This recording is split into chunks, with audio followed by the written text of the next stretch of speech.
Welcome, science enthusiasts and curious minds.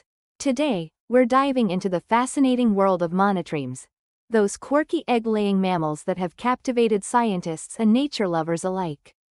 I'm excited to take you on a journey through some of the latest research findings that are shedding new light on the evolution, biology, and unique characteristics of these remarkable creatures. Monotremes, as you may know, include the platypus and echidnas. These animals occupy a special place in the mammalian family tree, branching off very early in mammalian evolution. They retain some reptile-like features while also possessing distinctly mammalian traits, making them a treasure trove for researchers studying the origins and diversification of mammals. Over the next 45 minutes or so, we'll explore several key areas of monotreme research. We'll look at new fossil discoveries that are helping us piece together the evolutionary history of these animals. We'll delve into the unique sensory abilities of monotremes, particularly the platypus's amazing electroreception skills. We'll examine the genetics underlying monotreme biology and what it tells us about mammalian evolution more broadly. And we'll consider the conservation challenges facing these iconic Australian animals in a changing world. By the end of this video, you'll have a deeper appreciation for the wonders of monotreme biology and the important role these animals play in our understanding of mammalian evolution. You'll also gain insights into how scientists piece together evidence from fossils, genetics, and field observations to build our knowledge of these fascinating creatures. Whether you're a biology student, a wildlife enthusiast, or simply someone who loves learning about the natural world, I hope you'll find plenty to pique your curiosity in today's discussion. So grab a cup of tea, or a platypus-approved stream of fresh water, and let's dive into the marvelous world of monotreme research. Part 1. Fossil Discoveries and Evolutionary History. Let's start our journey by looking at some exciting new fossil discoveries that are reshaping our understanding of monotreme evolution. Recent excavations in Australia have unearthed fossils that are providing unprecedented insights into the early history and diversification of these unique mammals. One of the most significant findings in recent years has been the discovery of multiple monotreme fossil species dating back to the Cretaceous period, around 100 million years ago. These fossils, found in opal deposits at Lightning Ridge in New South Wales, represent a diverse assemblage of early monotremes. The remarkable thing about this discovery is that it shows us that monotremes were already quite diverse by this time, with at least 6 different species living in the same area. These ancient monotremes came in a variety of sizes and shapes. The smallest was about the size of a mouse, while the largest was comparable to a modern house cat. Some had features reminiscent of today's platypus, while others showed characteristics more similar to echidnas. This diversity suggests that monotremes were undergoing significant evolutionary experimentation during this period. One particularly interesting fossil has been dubbed an echidnapus by researchers, as it shows a mix of features seen in both modern echidnas and platypuses. This finding suggests that the common ancestor of today's monotremes may have had a combination of traits that later became specialized in the 2 separate lineages. These fossils are also shedding light on the evolution of monotreme teeth. Modern adult platypuses don't have teeth, and echidnas are completely toothless. However, many of these ancient monotremes had well-developed teeth. Some species had 5 molars, while others had only 3, showing a trend towards tooth reduction over time. This gradual loss of teeth is a fascinating example of evolutionary change in action. The location of these fossils is also telling us important things about monotreme evolution. Many of the oldest monotreme fossils have been found in areas that were close to the South Pole during the Cretaceous period. This suggests that early monotremes were adapted to live in cold, dark environments where they may have used electroreception to find food during long periods of winter darkness. Another significant finding comes from fossils discovered in South America. These fossils, dating to around 61 million years ago, represent the oldest known platypus relatives found outside of Australia. This discovery suggests that monotremes once had a much wider distribution than they do today, and raises intriguing questions about how and why they became restricted to the Australasian region. These fossil discoveries are allowing scientists to piece together a more detailed picture of monotreme evolution. They suggest that the monotreme lineage is much older and was once much more diverse than previously thought. The earliest known monotreme fossil, found in Australia, dates back about 130 million years. From there, it seems monotremes underwent a significant radiation, producing a variety of species adapted to different ecological niches. However, much of this diversity was lost over time. By the Cenozoic era, around 66 million years ago, monotreme diversity had declined significantly. The reasons for this decline are not fully understood, but may be related to climate change, competition with other mammals, or other environmental factors. Today, we're left with just 5 living species of monotremes, the platypus and 4 species of echidna. But these survivors represent an ancient and fascinating lineage with a rich evolutionary history. Each new fossil discovery helps us fill in more pieces of this evolutionary puzzle, giving us a clearer picture of how these unique mammals came to be. The study of monotreme fossils also highlights the importance of Australia's fossil record for understanding mammalian evolution more broadly. As an island continent that has been isolated for millions of years, Australia has served as a kind of evolutionary laboratory, preserving lineages and evolutionary experiments that disappeared elsewhere in the world. In summary, recent fossil discoveries are revealing that monotremes have a long and complex evolutionary history. They show us that these animals were once much more diverse, with a variety of species adapted to different ways of life. The gradual loss of teeth, the development of specialized sensory abilities, and the restriction of monotremes to the Australasian region are all part of this fascinating evolutionary story. Each new fossil find brings us closer to understanding the full picture of monotreme evolution and their place in the broader story of mammalian diversification. Part 2. Sensory abilities and adaptations. Now that we've explored the evolutionary history of monotremes, let's dive into one of the most fascinating aspects of their biology: their extraordinary sensory abilities, particularly those of the platypus. The platypus is renowned for its unique appearance, often described as a mix between a duck, a beaver, and an otter. But it's not just its looks that make it stand out. The platypus has some truly remarkable sensory adaptations that have long intrigued scientists. Perhaps the most extraordinary of these is the platypus's ability to detect electrical fields, a sense known as electroreception. This ability is shared with some fish and amphibians, but the platypus is one of the few mammals to possess it, and it does so in a highly developed form. The platypus's bill is covered in thousands of specialized receptors that can detect the tiny electrical fields produced by the muscular contractions of its prey. This allows the platypus to hunt effectively even in murky water or complete darkness. When a platypus dives, it closes its eyes, ears, and nose, relying entirely on its electroreception to navigate and find food. Recent research has revealed just how sensitive this system is. Platypuses can detect electrical fields as weak as 20 nanovolts per centimeter. That's about 10,000 times weaker than the signal your brain uses to make your heart beat. This incredible sensitivity allows them to detect the presence of prey animals like shrimp, insect larvae, and small fish with remarkable precision. But the platypus's bill isn't just an antenna for electrical signals. It's also highly sensitive to touch, with thousands of mechanical receptors that allow the animal to feel its way around its environment. This combination of touch and electroreception makes the platypus bill one of the most sensitive and sophisticated sensory organs in the animal kingdom. Interestingly, echidnas also have electroreceptors in their snouts, although they're not as numerous or sensitive as those of the platypus. This suggests that electroreception may have been present in the common ancestor of all monotremes, but has been elaborated to a greater degree in the platypus lineage. The development of these sensory systems is reflected in the brains of monotremes. Both platypuses and echidnas have greatly enlarged areas of the brain devoted to processing sensory information from their bills or snouts.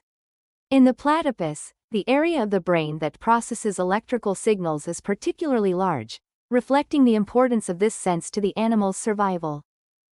Another fascinating sensory adaptation in monotremes is their ability to sense temperature with great precision. Both platypuses and echidnas have a low body temperature compared to other mammals, and they need to be able to detect small changes in temperature to maintain their body heat. They do this using specialized temperature-sensitive receptors in their bills or snouts. Monotremes also have some unique adaptations in their other senses. For example, the eyes of both platypuses and echidnas are rather small and simple compared to those of other mammals. This may reflect the fact that vision is less important for these animals, which rely more on their other senses for finding food and navigating their environment. Similarly, while monotremes can hear, their hearing is not as acute as that of many other mammals. The platypus lacks an external ear, having only an internal ear structure. Echidnas do have external ears, but they're small and often hidden by their spines. These sensory adaptations reflect the unique ecological niches that monotremes occupy. The platypus's electroreception and tactile sensitivity are perfectly suited to its semi-aquatic lifestyle and its habit of foraging for small prey in muddy riverbeds. The echidna's sensitive snout and strong claws are ideal for finding and extracting ants and termites from their nests. Research into monotreme sensory systems isn't just interesting from a biological perspective, it also has potential applications in fields like robotics and sensor design. Understanding how platypuses detect such weak electrical signals, for example, could lead to the development of new types of sensors for use in various industries. In summary, the sensory world of monotremes is a fascinating area of study. From the platypus's incredible electroreception to the echidna's sensitive snout, these animals have evolved a suite of sensory adaptations that allow them to thrive in their specific environments. As we continue to study these unique creatures, we're likely to uncover even more surprises about how they perceive and interact with their world. Part 3. Genetics and Genomics. Now that we've explored the evolutionary history and sensory abilities of monotremes, let's delve into the fascinating world of monotreme genetics. Recent advances in genomic technologies have allowed scientists to sequence and analyze the genomes of both the platypus and the short-beaked echidna, providing unprecedented insights into the genetic basis of monotreme biology and evolution. One of the most striking findings from these genomic studies is the confirmation that monotremes represent a very early branch in mammalian evolution.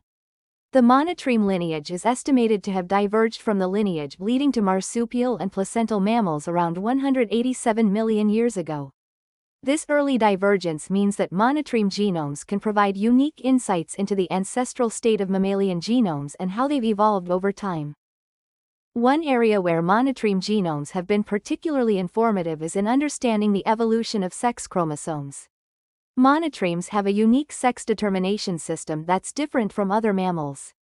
While most mammals have an XX female, XY male system, monotremes have multiple X and Y chromosomes. Male platypuses, for example, have 5 X chromosomes and 5 Y chromosomes, which form a chain during meiosis. Genetic studies have revealed that monotreme sex chromosomes share some similarities with both mammalian and bird sex chromosomes. Some genes found on the platypus X chromosomes are found on the mammalian X, while others are found on the bird Z chromosome. This suggests that monotreme sex chromosomes may represent an intermediate stage in the evolution of mammalian sex determination systems. Another fascinating area of monotreme genetics is the study of genes related to egg laying and lactation. Remember, monotremes are the only mammals that lay eggs, but they also produce milk for their young.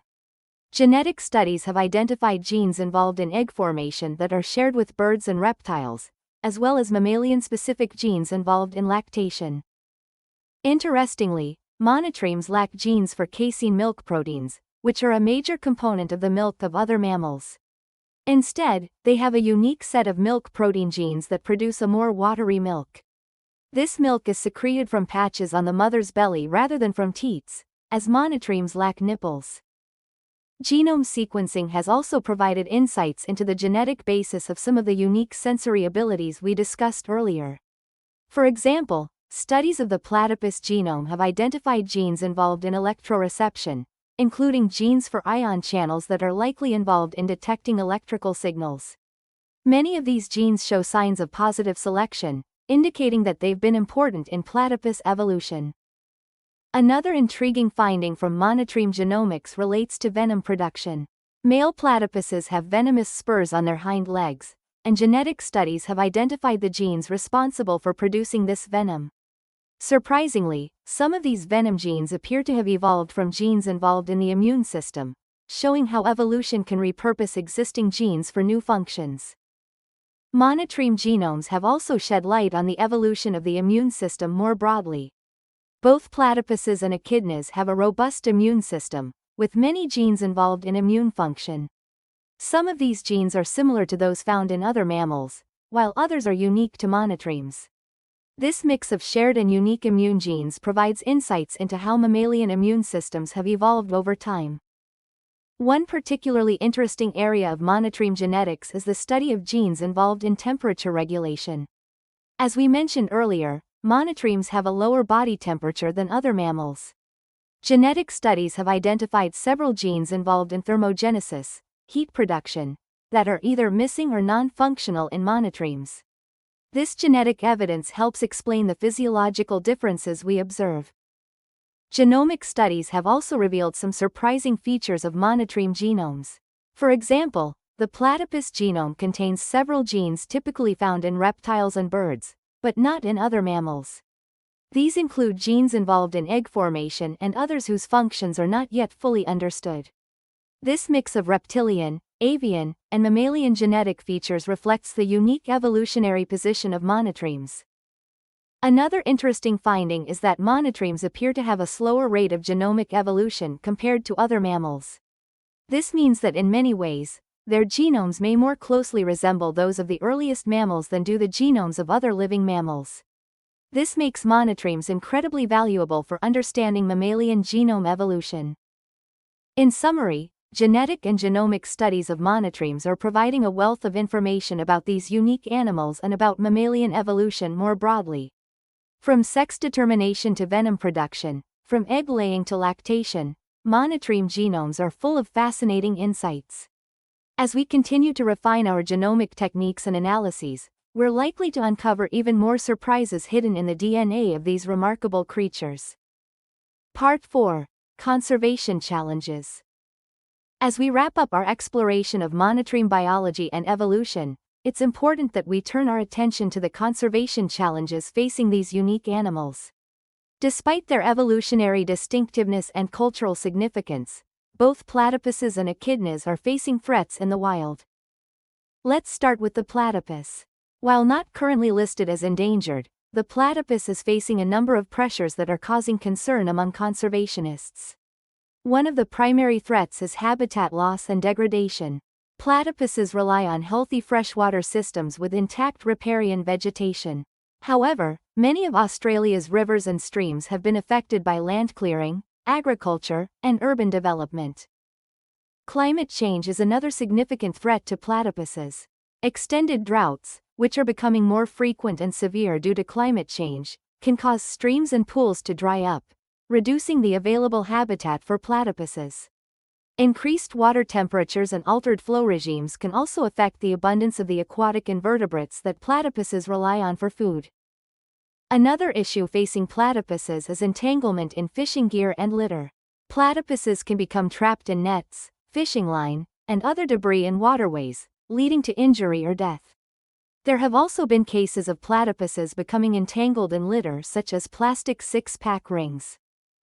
Introduced predators, particularly foxes and feral cats, also pose a threat to platypuses, especially when the animals move overland between water bodies.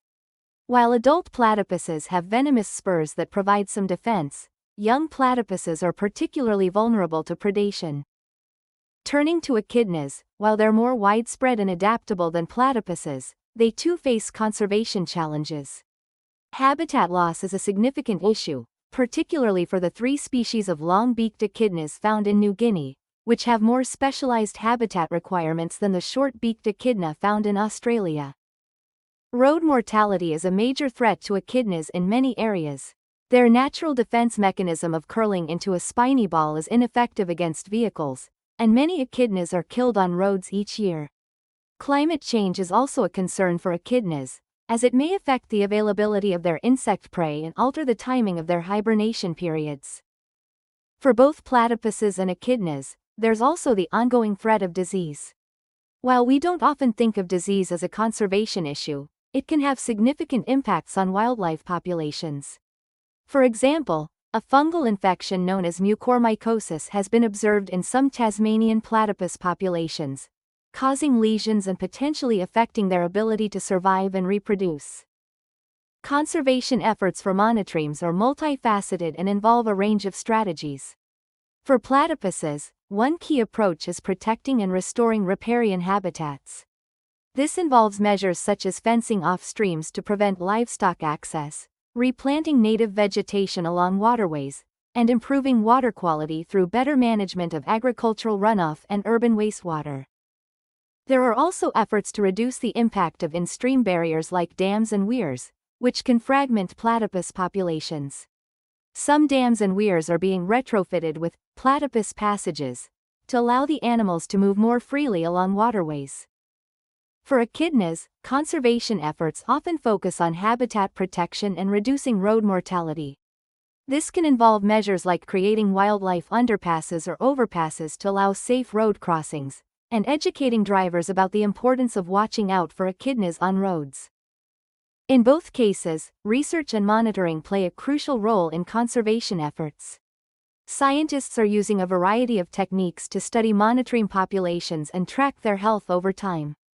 This includes traditional field surveys, as well as newer methods like environmental DNA, EDNA, sampling, which can detect the presence of platypuses in waterways by analyzing water samples for traces of platypus DNA. Citizen science is also playing an increasingly important role in monotreme conservation. Programs like the Australian Platypus Conservancy's Platypus SPOT allow members of the public to report platypus sightings, helping to build a more comprehensive picture of platypus distribution and abundance. One particularly exciting area of research involves the use of tracking devices to study monotreme movements and behavior. Miniature GPS trackers have been used to track platypuses, providing valuable data on their home ranges and movement patterns. Similar technology has been used to study echidnas, revealing surprising information about their activity patterns and habitat use. Genetic studies are also contributing to conservation efforts. By analyzing the genetic diversity of monotreme populations, scientists can assess their health and resilience, and identify populations that may be at particular risk due to inbreeding or low genetic diversity. Ex situ conservation, that is, conservation efforts outside of an animal's natural habitat, is also being explored for monotremes. While platypuses and echidnas can be challenging to keep in captivity, some zoos and wildlife centers have successful breeding programs.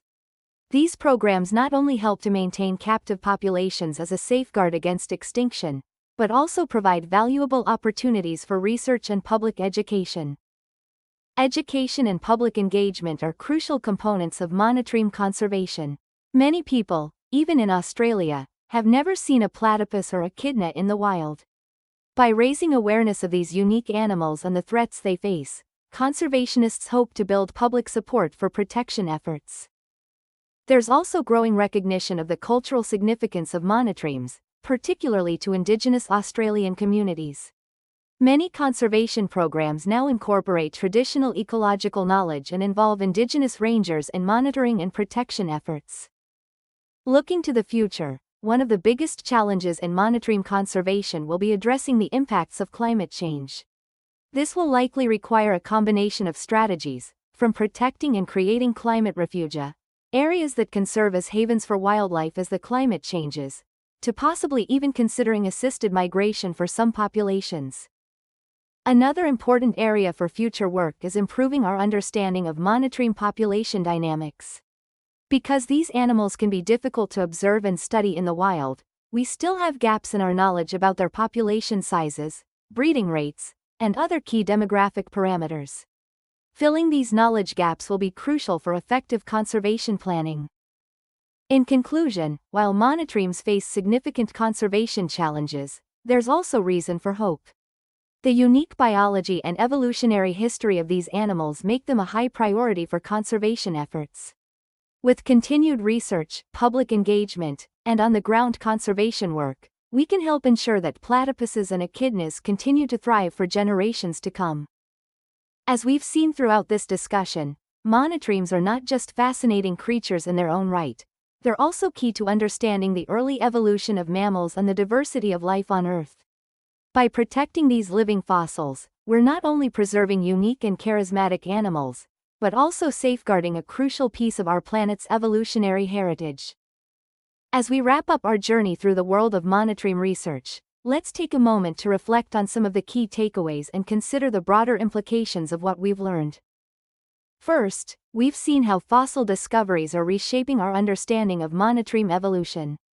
The finding of diverse monotreme fossils from the Cretaceous period shows us that these animals have a much longer and more complex evolutionary history than previously thought. This not only enriches our understanding of monotreme evolution but also provides valuable insights into the early diversification of mammals more broadly. The study of monotreme sensory systems, particularly the platypus's remarkable electroreception abilities, highlights the incredible adaptability of life. It shows us how evolution can produce highly specialized and sophisticated sensory systems in response to specific environmental pressures. This research not only helps us understand monotreme biology but also has potential applications in fields like robotics and sensor design. Our exploration of monotreme genetics has revealed the unique position these animals occupy in the mammalian family tree. The mix of reptilian, avian, and mammalian genetic features in monotreme genomes provides a window into the early stages of mammalian evolution. It also demonstrates the importance of studying a diverse range of species to fully understand the complexity of life on Earth. The conservation challenges facing monotremes remind us of the fragility of even the most robust and unique species in the face of human-induced environmental changes.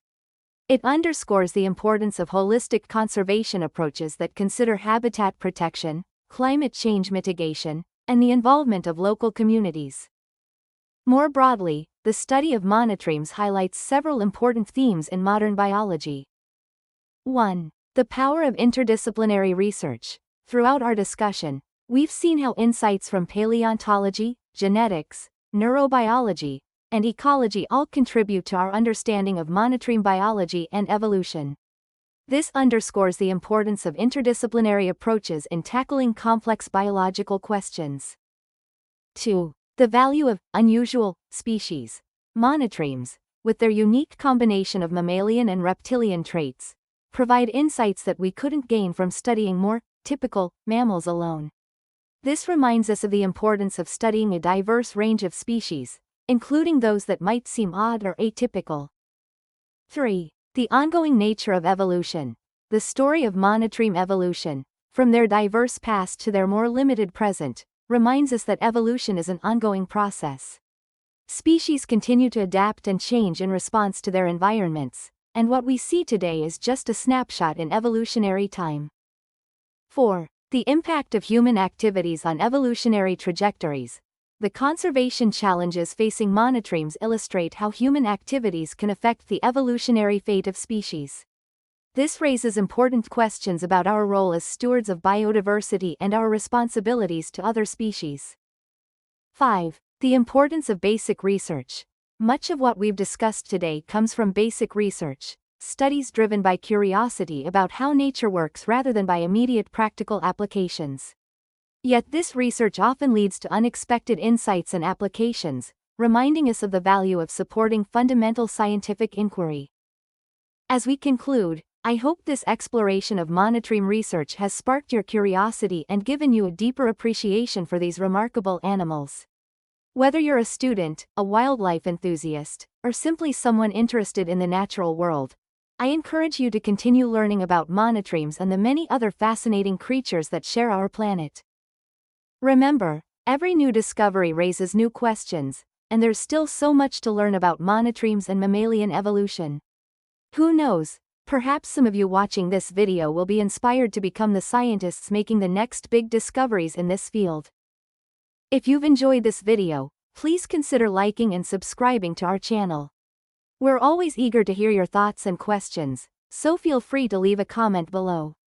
And if there are other topics in biology or other scientific fields you'd like us to cover in future videos, we'd love to hear your suggestions. Thank you for joining me on this journey through the fascinating world of monotreme research. Until next time, keep curious and keep learning.